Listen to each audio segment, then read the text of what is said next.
And now, it's time to sit back and enjoy the Two True Freaks Internet Radio Broadcast. Attention, people of Earth. Do not resist us. All who oppose us shall be annihilated. We command the most powerful army of monsters in the universe. They are sure to defeat your Earth monsters. All those who are hearing this are now under the control of the Earth Destruction Directive.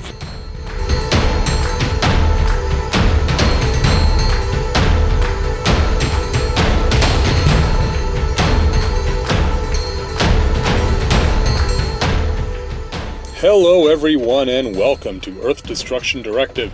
I am your host as always, Mr. Luke Giaconetti. I would like to thank everyone for downloading and listening to the show today.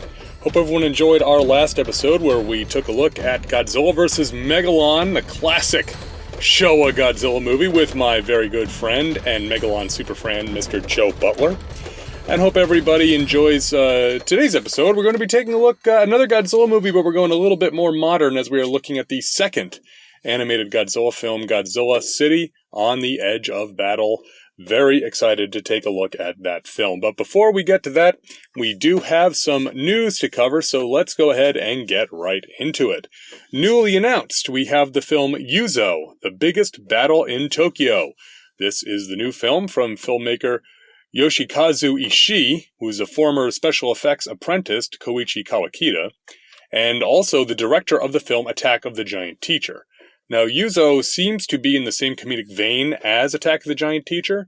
The story involves a man named Yuzo being laid off due to the coronavirus pandemic, who was then pressed into service when an extraterrestrial life form attacks Tokyo. Now, no information yet on when it will be completed or released, although a lot of these independent films from Japan have wound up at SRS Cinema lately, so perhaps that will be the potential outlet for this film. The monster looks really sharp, but that's about all we've seen so far, so for now we'll have to wait to hear more about the film as it develops, and hat tip to Sci-Fi Japan, which is where I first saw this news.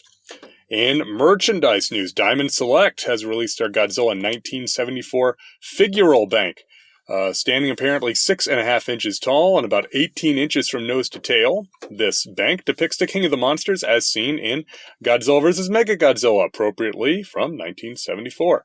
Figures made of vinyl, similar to the other Diamond Select bank, so it's not a super soft vinyl, but it's pretty close, and has a coin slot in his back.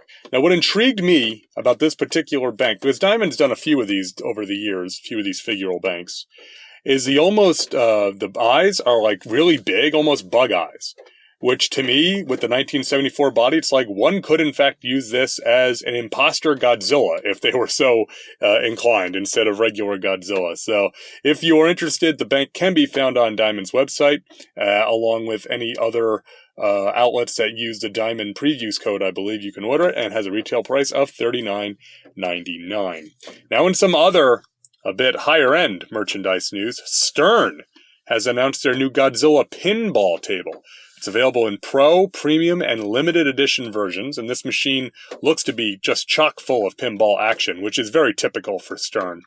A whole bevy of monsters are featured on the back glass, play surface, and side panels, including Godzilla, naturally, but also Mothra, King Ghidorah, Gigan, Mechagodzilla, Megalon, Ibra, and Titanosaurus.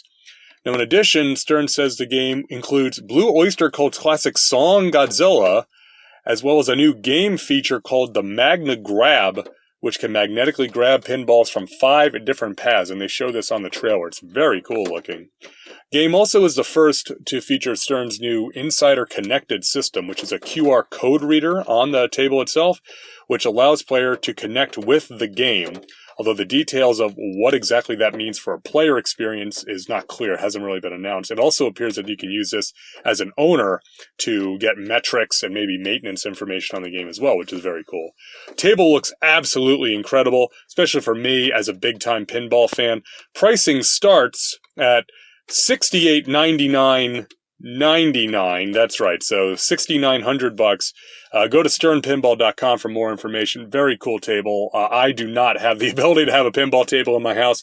Otherwise, this one might have a spot there. Stern makes an Iron Man table, at least they did at one time, which was fantastic. So I'd love to get an opportunity to play this Godzilla pinball. Finally, we do have some sad news, as there recently were 2 deaths, which touched on the Daikaiju community. First was Mazanari Nihai, best known to tokusatsu fans for playing Ide on the original Ultraman, who passed away on August 21st due to complications from aspiration pneumonia. Nihai was 81 years old. In addition to Ultraman, Nihai also appeared in several other Ultra shows in small roles, and he also appeared in films including Mothra and Gorath. Very sad to hear about his passing, but I will say his performance as Ide will live in Daikaiju lore forever, the beloved character and performance as Ide. Secondly, Wataru Mimura, who was a screenwriter for several Godzilla films in the 90s and 2000s, passed away on August 26. No cause of death has been reported, although it is believed that Mimura had been suffering some health issues over the last few years. Mimura was 67 years old. And Mimura helped guide Godzilla through 2 really distinct eras in his history, writing basically the back half of the Heisei films and a good portion of the Millennium films. And again, his contributions to the genre will live on forever because of those films and all the impact that the Godzilla character has had with those films. So very sad to hear about those passings. But, unfortunately, that is what we get sometimes. So do you have any Daikaiju or Tokusatsu related news? Send it in. EarthDestructionDirective@yahoo.com. I'd love to hear from you, and we'll give you credit here on the show. All right, I'm going to take a quick break, and we'll be right back to talk about Godzilla, City on the Edge of Battle, right here on Earth Destruction Directive.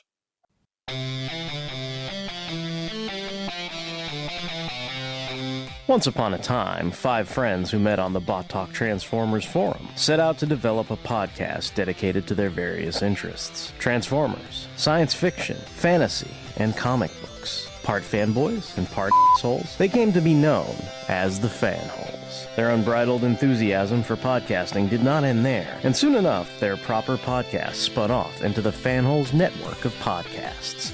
Besides our podcast proper, the Fanholes soon had a continuum of genre-specific, focused shows such as Mobile Suit Mondays, Transformers Tuesdays, Toku Thursdays, and Sentai Saturdays. New weekly content can be found on Podbean, iTunes, Stitcher Radio, and fanholespodcast.blogspot.com. Fanholes Podcast, the pop culture podcast, made for the fans, by the fans.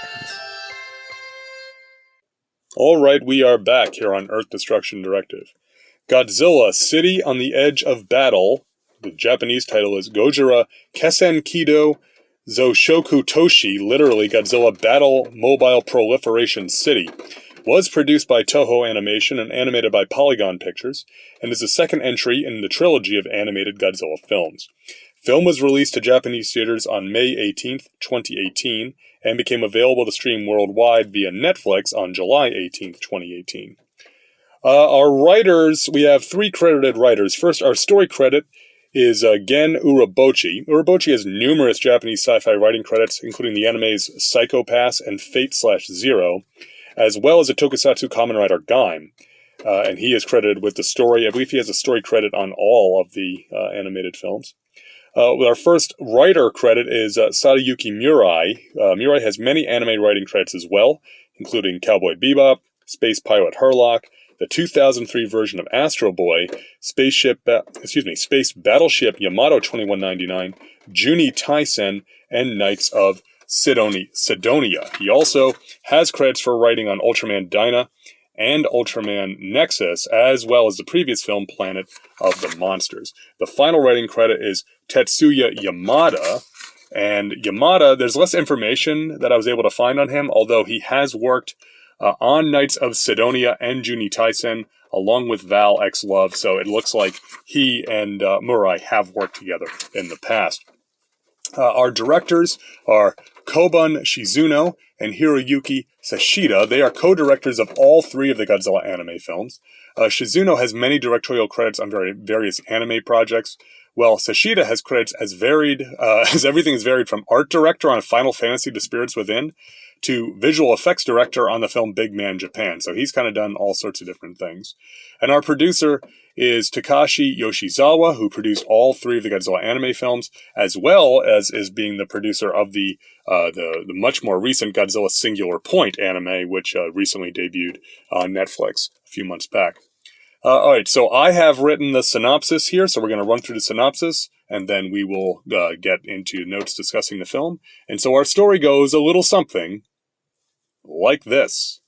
Shortly after the events of the first film, you can go back to the archives to find where we covered that one, the crew of the ship Eritrum debates on how to proceed, deciding to wait 48 hours for any sign of survivors on the surface. On the Earth's surface, Commander Haru Sakaki wakes up in a simple hut, seemingly being cared for by a primitive girl living on Earth. Haru is unable to communicate with the girl as she can mimic his words but not understand them. Soon, Haru finds other survivors, including Yuko, Belu Be, and Adam, under attack from a native girl identical to the one aiding him, and the entire group finds themselves held by the indigenous people. They are then taken to the natives' cavernous home, where they are reunited with Lazari and Galugu, among others, although there is no sign of Metaphys. The 2 native girls lead the survivors into a large cave. Here, the twins telepathically communicate to the survivors, informing them that their people are called the Hautua, and question why they brought fire from the sky. Haru explains that they only want to kill Godzilla, which the Hautua react positively towards, Godzilla being the enemy of their god, referred to only as the Egg.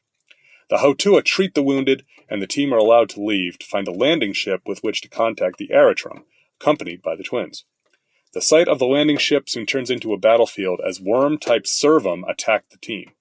The twins are able to use their bows to drive the Servum back, the arrowheads sharp enough to pierce the monster's skin. When several flying Servum arrive, a multipodal battery saves the team, its pilot revealed to be Metaphys. Contacting the Eritrum, the group is ordered to return, but Haru convinces most of them to stay and figure out how to fight and kill Godzilla.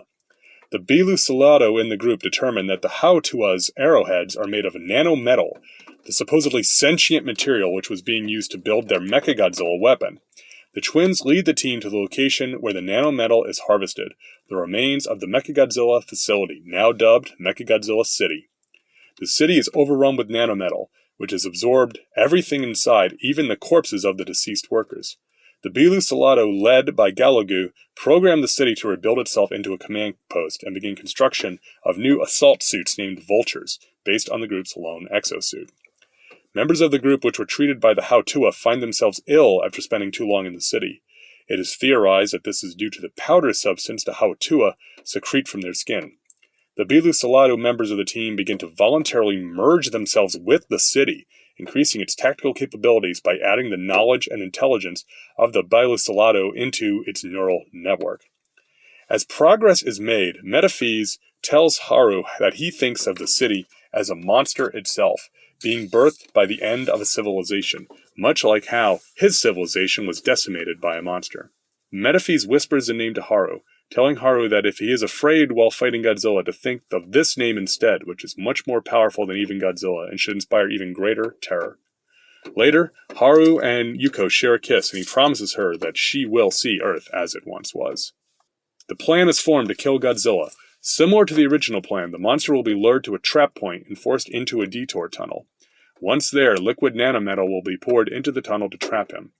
All of the city's firepower will then be turned on Godzilla to overwhelm his force field organ, leaving him vulnerable to the EMP harpoon weapon, allowing the city's armaments to destroy the organ and kill him. No sooner is the plan finalized than Godzilla awakens and begins towards the city. He fires a blast of atomic breath from long range, but the city's defenses are up to the challenge, reflecting the beam's energy into the surrounding hillside.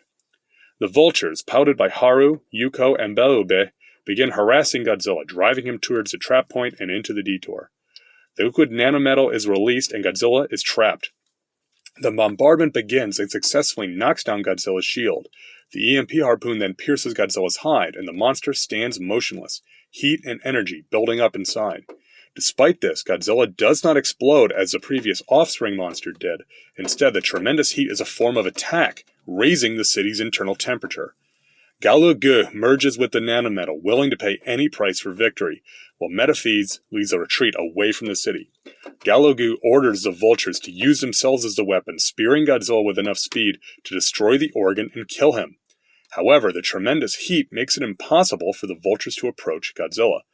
Galugu says they must, quote, repair the susceptible part, and orders a forcible merging of the pilots with the nanometal. Beloby's merging goes smoothly, but the process leaves Yuko near dead. Haru, bizarrely, seems unable to bond with the metal, and it merely oozes off of him. With Galugu and Metaphys yelling in his comms, and Yuko suffering, Haru seems paralyzed for a moment, finally grabbing Yuko's vulture with his own and attacking the city's command center, killing Galugu and stopping the nanometal bonding. Beloby is killed when he tries to stop Haru, and all of the nanometal becomes inert with the destruction of the command center. Godzilla, now free, raises his shield and obliterates Mechagodzilla City with his atomic breath until it sinks into the earth aflame.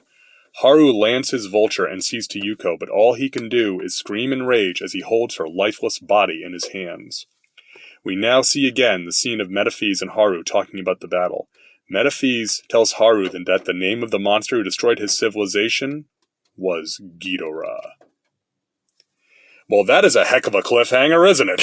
Much like the first film, City on the Edge of Battle is very different from any live-action Godzilla film, and has similarly proven to be divisive to the Godzilla fandom. What did I think of it? Well, let's get right into the notes. Given the cliffhanger of the first film, I really had no idea where things were going to go with this one.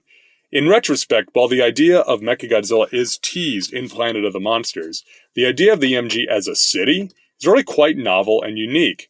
I can get how that would rub certain fans the wrong way, because, frankly, who doesn't like Godzilla fighting Mechagodzilla? But by going this route, not only do we get a through line to the first film, where humanity is using organization and technology to battle Godzilla, but we also tap directly into what I consider to be a seminal type of story from Japanese historical fiction, the Siege of the Fortress. In the Sengoku era in Japan, castles, or fortresses, were the homes of a daimyo, or a local lord, and when two daimyos were at war, it was not uncommon for one of the castles to be under siege. As such, the defenses and armament of a daimyo's castle was a point of great pride to them, much like we see here with the Bilu Salado's pride in Mechagodzilla City. This is a common set piece in Chanbara film, what we would call a samurai movie here in the West, with one of the most famous examples, of course, being Akira Kurosawa's Ran from 1985. But even in, let's just say, less than A-list samurai films, Ran definitely being an A-list samurai film, the images of invaders attempting to overcome the stalwart defenders on the castle walls is a familiar one if you're a fan of samurai films and samurai stories. So using that as the framework on which to hang this story works for me, especially given that this is a Japanese film utilizing a Japanese medium in an anime, so I'm okay with that story, and I thought it was very creative. There are some other details in this film which I really enjoyed as well. The Bilu Salado willingly assimilating into the city, giving up their lives to become more efficient, was really well accomplished. Given that the Bilu Salado as a race that wanted to solve the monster problem by creating a really big robot, this fanatical devotion to their technology is understandable, as is the humans' disgusted reaction. Taken one step further with the Bilu Salado as an homage to the black hole aliens from the Showa-era Mechagodzilla films, I tied their obsession with technology and the merging of technological and organic life for the pursuit of more efficient ability to wage war with the second one, Terror of Mechagodzilla. Now, I know we haven't covered that, but you'll recall in that film, the black hole aliens, spoiler, implant the controls to Mechagodzilla in the brain of Katsura, improving the response time and security of their machine. Now, the black hole aliens do not themselves merge with their machines, but this struck me as very similar to Galugu telling Haru to repair the susceptible piece and eliminate the weak organic flesh. I liked also that this reconnected with the concept of the first film, that the aliens don't actually care about humanity, instead desiring Earth and its resources. And the Bilu Salado laid that pretty bare here, willing to throw anything and everything into the Mechagodzilla City meat grinder to accomplish their goal. Although, just as an aside, couldn't they have called the nanometal space titanium? Or is that what we might call, air quotes up to the mic, 270s? The personage of Godzilla Earth himself is very welcome, even if he only appears in the final half hour or so of the film. He remains so massive that's really kind of hard to wrap one's head around his size in the context of the humanoid characters. Now, in general, we've seen enough instances of Godzilla and other Toho monsters interacting with humans to understand the scales involved. And personally speaking, I have to flash back to our discussions around this very topic in the Marvel Comics series that we covered. But here, with a height of 300 meters, which is nearly 1,000 feet tall, all that gets tossed out the window. This truly is a Godzilla we have never seen before, and likely will never see again outside of the context of these films, if I'm being honest. As such, it is a disappointment that we don't get to see him do more. Godzilla here in this film is truly just the other, external force threatening the heroes which must be stopped. We do not get any insights into his character or any real insight if he has any personality at all. Godzilla here is a heavy who exists only for Haru and company to have a target on which to execute their plan. So while the incredible power of his beam gets a fanish thumbs up, I don't feel much towards him as a monster. Say what you will, but in all the live-action Godzilla films, both Japanese and Western, I feel something towards Godzilla as the viewer. Here, he's aloof and cold. Perhaps, given his stature, maybe that's the point? It's a change of pace for sure, and I can see why it doesn't click with certain viewers. Now, as an aside, the idea of Godzilla using his internal heat as a weapon to simply make the area around him a hostile environment for his attackers is a wonderfully science fiction touch. A very unique addition to this version of the character. Easily my favorite Godzilla moment in the film. A great creative choice there, absolutely. I really marked out for that. Now, from a human character standpoint, Haru is once more front and center. He hasn't seemed to change appreciably over the course of the film. I still think we are seeing him grow from these trials that he's undergoing. I like his resolve to stay the course and take back the Earth, despite the, frankly ridiculous odds they are now facing with Godzilla Earth. I especially like his indecision in the final battle, which leads to the destruction of Mechagodzilla City and seemingly the death of Yuko. Could he have saved her if he acted sooner? That's a good question. His rage and pain in that final scene are palpable to me. Of course, I did like the intrigue of why the nanometal didn't affect him. I suspect it is due to the ministrations of the Hotua, but hopefully the next one will reveal those answers. But for too long of the running length, Haru is flatly presented, almost one note his motivation and character. It's a common criticism leveled at anime, really animation in general, that characters exhibit only a couple of traits and are painted broadly, and Haru lives up to that criticism here. Whether that's a fair criticism or not, I leave to others more well-versed in anime, but I have heard that leveled at it. I never feel much for Haru until the end, even though he and his team are in peril, quite often through the film. I mean, sure, there is great dramatic tension during the preparations of the defenses of the city, and the execution of the plan as Godzilla attacks, but that tension comes from a procedural place rather than a character place. That is, I'm tense because I want to see if the plan will work, if they can trap and kill Godzilla. I am not tense because I'm worried about the safety of Haru or Yuko or any of these humanoids. They end up more as just pieces on the board, moved from location to location as necessary, in service of the overall story, which is driven procedurally by the plot. Now please don't misunderstand me, there's nothing wrong with that. I'm a huge fan of procedural stories, especially in literature. But I do not think I'm telling a fib when I say that none of these characters, not Haru, Yuka, Berubi, Metaphys, any of them, really earned my affections or ire in this film until that last reel. I already mentioned Haru and his actions, but I also need to mention I think that Galagoo betraying the humans to bond them with the nanometal is pretty low down and dirty. Definitely from the, villains think they are the heroes of the story school of thought. But overall, again, very similar to the first film, the plot is the star above the characters this time out, at least for me as a viewer. The Hotua are an interesting addition to the overall story of the trilogy.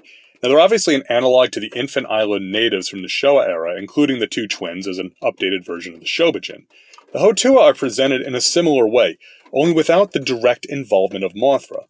While their god, the egg, is mentioned, every other time the Shobijin or natives of Infant Island are included in a story, Mothra plays an active role. The choice here serves to tease the audience more about what might be coming in the next installment, rather than serving the needs of this film. I like the explanation of the Hotua being evolutionary descendants of insects, further solidifying the Mothra connection, but this is not well addressed, left more as a side mystery than anything else. What was their evolutionary origin? How do they survive on the wildly different environment that is Earth? We don't get those answers here, and unfortunately, For me, it makes those scenes feel disconnected from the main thrust of the story. We don't learn much about them, and once the team finds Mechagodzilla City, they essentially leave the story. So on the whole, while the Hautua are intriguing as a concept, they didn't do much for me in the grand scheme of things. Hopefully the third film will give them more of an opportunity to shine. And that again gets back to something I said during the first film. Taken on their own, these films, play a certain way. When you know they're part of a trilogy, it changes the level of expectations that you have and the understanding of the overall amount of story that you're going to get. In the same vein, similar to the first film, the pacing here leaves me feeling out of sorts somewhat. It's 101 minutes, and I wonder if this would have worked better as 3 30-minute episodes rather than one feature. The first act of the film, with the Hautua, comes off as slower than what follows, not really getting out of the blocks while it takes its time to get going. Things pick up for me once they find Mechagodzilla City, and the preparations for and then the actual battle really kept my interest. I suppose that is a function of anime in general, at least for me as a Westerner, as I often have trouble with anime feature lengths versus shorter episodes. Maybe that's just how I'm used to consuming anime as a Westerner. Would this have worked better if the Hautua stuff was on its own episode, finding and prepping the city a second episode, and then the battle a third? Maybe. But, the more I thought about it, the more I then would have to imagine that we'd simply have complaints that, quote, episode 4 or whatever was pointless, boring setup, so who knows? As it stands, City on the Edge of Battle, it's in line with Planet of the Monsters, not a huge departure from how that film is paced, and considering the creative staff that are shared between these two films and the next one, that's expected and understood. Visually, the animation, very similar to what we got from the first film, CGI executed by Polygon Pictures. I really enjoyed the animation once again. I liked it in the first film, and I liked it here. Characters move well, the environments look really feasible and well designed, and the machines, as a rule, look really sharp. The design choices, they're a bit more varied this time out, as we do get some new environments with the Hautua Caves and the Mechagodzilla City. And there is still the issue of some characters being hard to differentiate. To be frank, the Bilucelato all start to look alike to me in some scenes, but that's relatively minor. It happens when you've got a lot of characters wearing uniform, and the Bilucelato, they don't have the variations in height and skin tone and hair color that we get with the humans. So that is, maybe it's just a function of the way that they're designed. Godzilla looks fantastic. Absolutely fantastic. Again, taking advantage of the use of animation to present us with a Godzilla which would be really close to impossible to do in tokusatsu. And if you're going to do anime, you know what I'm saying? Now, there is a lot of scuttlebutt that I read online about the color palette, that the colors of the actual Netflix release were either, quote, washed out or, quote, muted compared to the colors seen in promotional images or early footage releases. Now, I'm not an expert on such things. And in fact, I've gone on record on both this show and many other shows as saying that a lot of high-end visual discussions are kind of lost on me because my eyesight is only so good. I can tell the difference sometimes between a DVD and a Blu-ray, but you start talking, well, the 4K here versus I can't hang with it because I have a hard time sometimes differentiating visually the differences. But for what it's worth, I can see the thought process here when presented with side-by-side screen caps with different levels of color intensity. I think it's actually Gojipedia has a fairly in-depth section on this where they show, here's what that image looked like in the promotional reel, here's what it looks like in the Netflix. And you can see a level of different color intensity. Now, whether one coloring is better than another, I think that's a personal preference. I cannot discuss or review something which does not exist. So all I can say is that as presented, I think the film is quite beautiful and striking.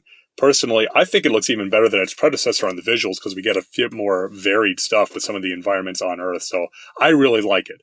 Now, if you like the more vibrant versions that you can find in those screen caps, well, I'm sorry, but I can only talk about the one that actually exists. That's just me. Now, overall, City on the Edge of Battle, it's a mixed bag of a film. Visually, it is really, really nice to look at. Well-executed animation, very exciting set pieces. It grows the story established by the first film and takes it in a new direction.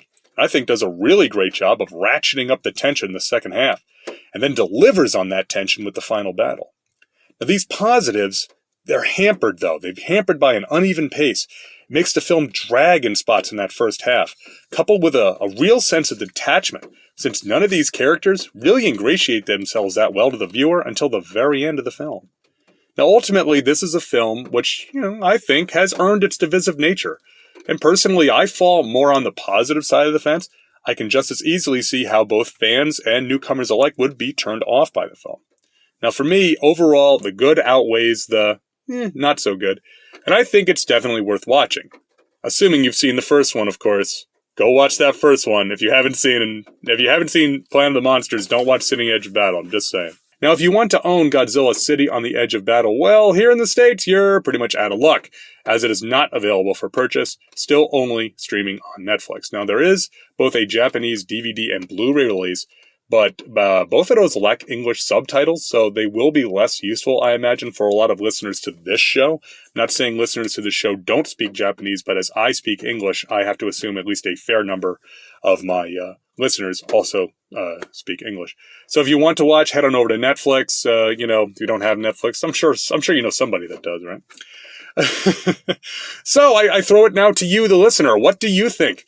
Is City on the Edge of Battle a worthy entry into the Godzilla mythos, or is it and its animated brethren destined to sink into the earth in a pit of fire? Write in and let me know. We're at destructiondirective@yahoo.com. We can talk about it here on the show. All right, I'm going to take a quick break, and we will be right back with some listener feedback here on Earth Destruction Directive. Two True Freaks just got a little more random. All right, we are back here on Earth Destruction Directive, and it is now time for a little bit of listener feedback. If you would like to get in touch with the show, you can email me at earthdestructiondirective@yahoo.com. You can also find me on Facebook and Twitter and YouTube. Just listen to the outro to the show and you'll get all the information. So let's get right into our feedback. Our first email comes from loyal listener Rich S., and Rich writes in with the subject, Prince of Monsters. Hi, Luke. I just downloaded and listened to your latest Ultraman episode and just had to write in. Gomora has always been a favorite of mine since childhood and was great to hear your analysis of his episodes. I distinctly remember as a child my brother laughing at the Gomora tale going on its rampage after being separated, as well as me aghast yet thrilled to see the castle get demolished. That particular landmark was certainly like catnip for kaiju back in the 1960s. Yes, Osaka Castle does get destroyed a lot, doesn't it? Very nice indeed. Rich continues, as I was growing up in the 70s and early 80s, my parents would from time to time buy me toys from Chinatown. Most they would save for Christmas, but one summer they sprang some Ultra toys on me to my utter delight. Besides a die-cast Bolton with Gatling missile launcher, what? That sounds awesome. Rich continues, was an awesome Gomora toy. I've since sold Bolton, but Gomora still stands guard in my basement along with other die-cast kaiju and super robots. Other items in the lineup from this toy series include King Joe, Red King, and Black King, which I always yearned for from seeing images on the back of the toy box. I'm sending you a photo of the Gomora toy I write of, but much better images can be seen in the book Super No. 1 Robot, Japanese Robot Toys, 1972 to 1982, a must for fans of Asian toys. And this Gomora toy is incredible. I am going to be linking this. I'm going to put this up on Facebook and link to it in the show notes, because this robot Gomora some 40 years before we actually had a Mecha Gomora in the Ultra series is beautiful. And I love that sort of in Jet Jaguar colors, too. And this is incredible, Rich. This is an amazing toy. I've never seen anything like this. Thank you so much for sharing this. I have got to share this with the list. This is fantastic. Rich continues, by the way, there is a newish Mill Creek Blu-ray that does have the Gomora episodes in English. It is the Birth of Ultraman collection and is now on Amazon for order. It only has a few episodes, but it is out there for completion fans like us. A second round of English dub episodes are in the Secrets of the Rise of Ultraman Blu-ray, and that should be available soon. I look forward to more kaiju goodness from your podcast. Keep up the good work, Rich S. Rich, first off, thank you very much for writing in. I really appreciate it. That picture of that Mecha Gomora is insane. And you are absolutely right. I didn't even think of those Mill Creek releases because I don't have those. Those releases, what they really are is anytime Mill Creek can get a hold of English dubs that they are allowed to release, that's what are going on those special sets. And that Birth of Ultraman, that one, I want to say it has the cover like the Alex Ross painting to Rise of Ultraman #1, I think. And it has, so that one, yeah, you can definitely find those, and they do have the English dubs on there. I forgot all about those when I was talking about that episode, so thank you very much for pointing that out. And again, thank you for sending in that Mecha Gomer, Rich, and I appreciate your patronage and your listening. I know you've been listening to the show for a long time, and you are, I'm very glad to have you on board, and I hope you're continuing to enjoy the show. Our next email comes from Robert Ludwig, the most sane man among us. And Robert writes with the subject, Episode 93, Godzilla vs. Kong Movie Review. Hi, Luke. Also, a hello to Jason, since he was on the show. Just a few notes on the show discussing Godzilla vs. Kong. My son really wanted to see this, and so did I, but due to his schedule, 13-year-old in soccer and swim club and school, I hear you, Robert. I hear you. I've been there, man. I'm there right now. The watch was going to have to be on DVD, or so I thought. While visiting my parents over the Independence Day holiday, there was a, quote, cheap theater, $2.50 tickets. That is pretty cheap nowadays, all things considered, Robert. That was still showing the movie in Omaha, Nebraska, so we got to go and included my dad, who introduced me to Kong and Godzilla when I was growing up. The theater had maybe 10 people in it, of which 4 was my family, all spread out. This led to me listening to about half the show prior to seeing the movie and about the other half of the show after seeing the movie. I didn't care about spoilers because if it would have been months prior to seeing the movie, I would have forgotten most of them. Anyway, here are my thoughts. 1. Josh, this character annoyed me. I really wish that they're bringing the van, he would have been done. Yes! Yes, absolutely. If she gets in the driver's seat and drives off in the van and Josh is just standing there, I'd applause. Riotous applause. Absolutely. That's my fan edit right there. Number 2, Warbat. Awesome! That is all. Agreed. Warbat was fantastic for a little one-shot pop-up monster. Never found that Warbat toy. Never found the Warbat toy. Did find a Skullcrawler that Jay sent me. But never found Warbat is pretty fantastic. Number 3, Mia. Hated her, which I was supposed to. I cheered when she was killed. You and me both, my friend. She got hers. I mean, it's like I said, it's like, oh, she seems like a real peach, right? When she shows up, so good to see that. Number 4, working together versus Mechagodzilla. I was happy when they worked together.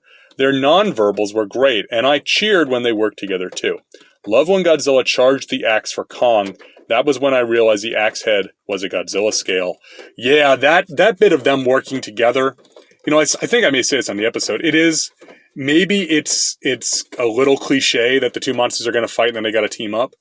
But, you know, as I say on Get Back to the Wrestling, it's not rocket science, it's pro wrestling. And that's fine. I don't have any problem with that. I, too, like them working together and them coming to a sort of grudging respect at the end that, you know, you keep your distance, I'll keep mine, and we just don't worry about this anymore, man.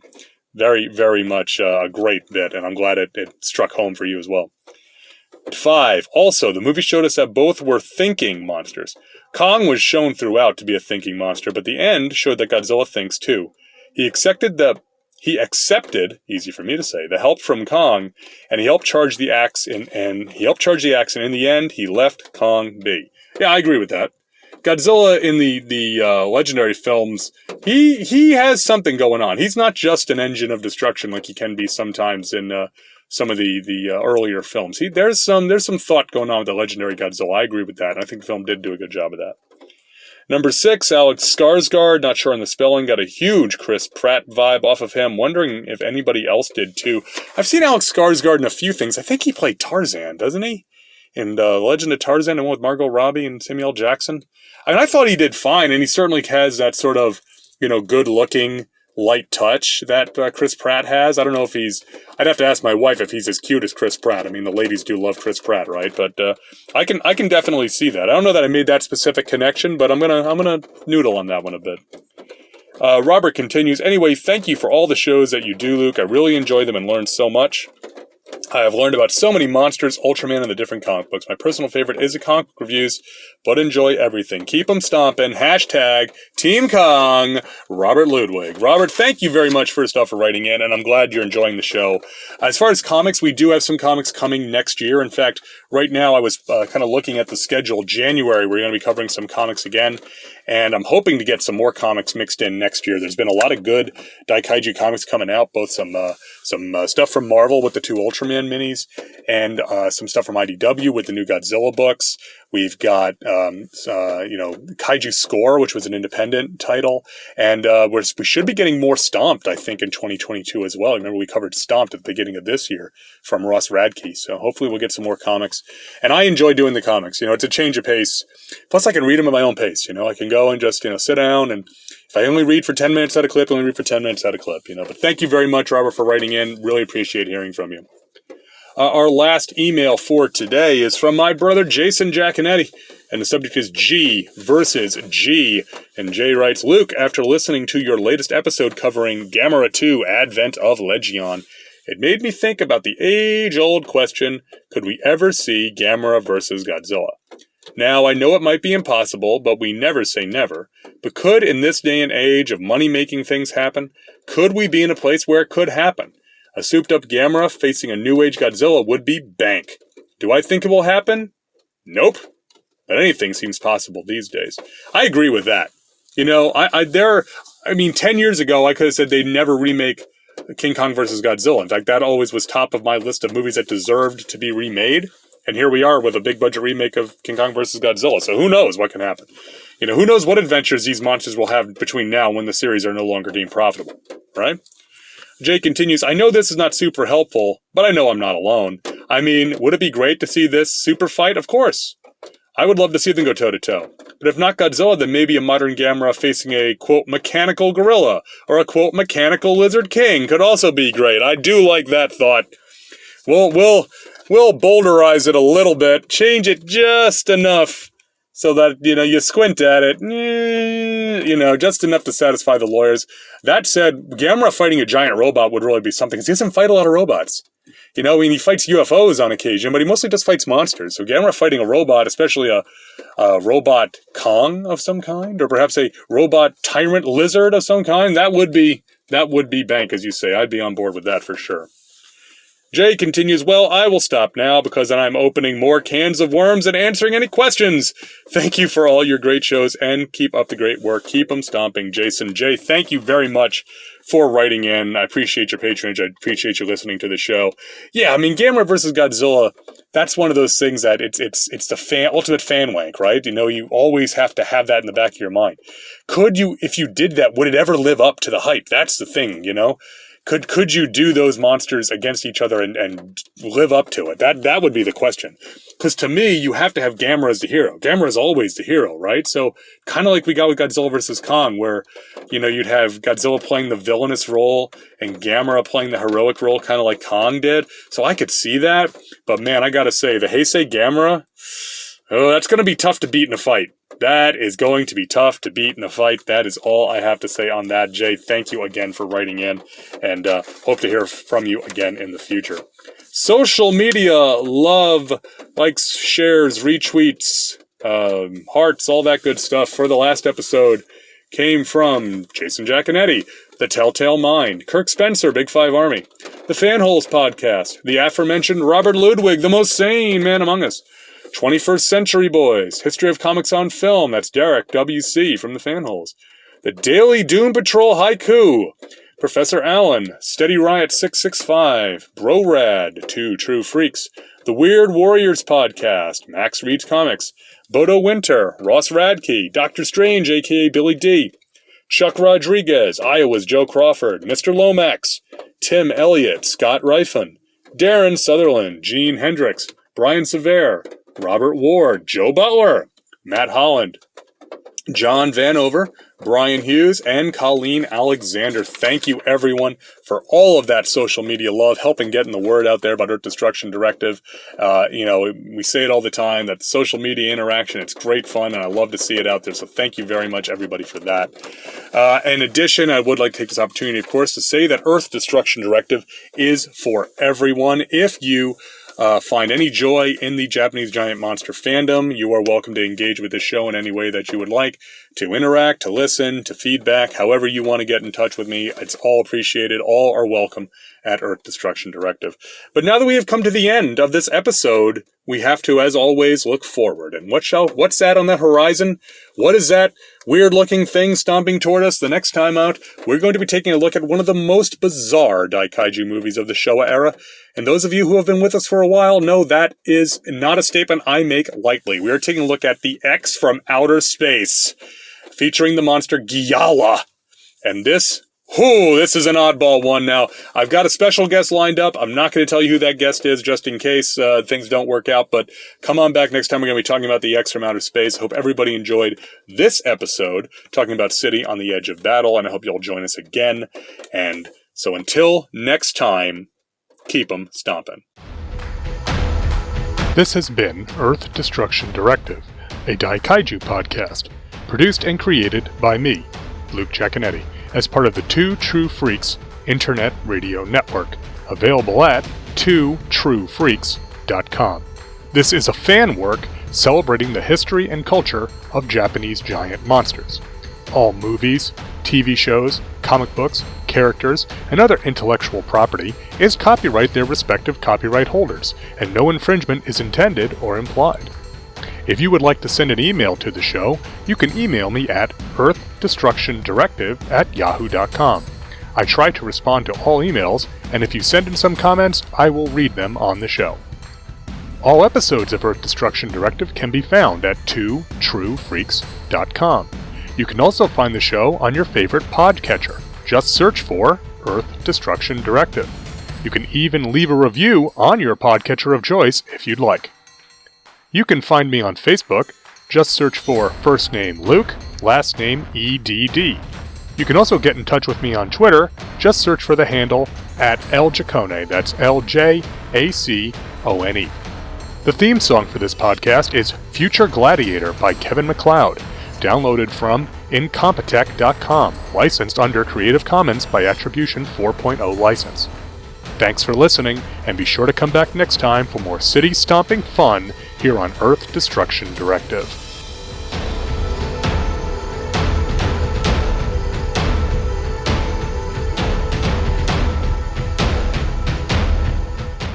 Tune in next time to hear the crusty old podcaster from Oklahoma say, "There's a WTF moment if I ever saw one.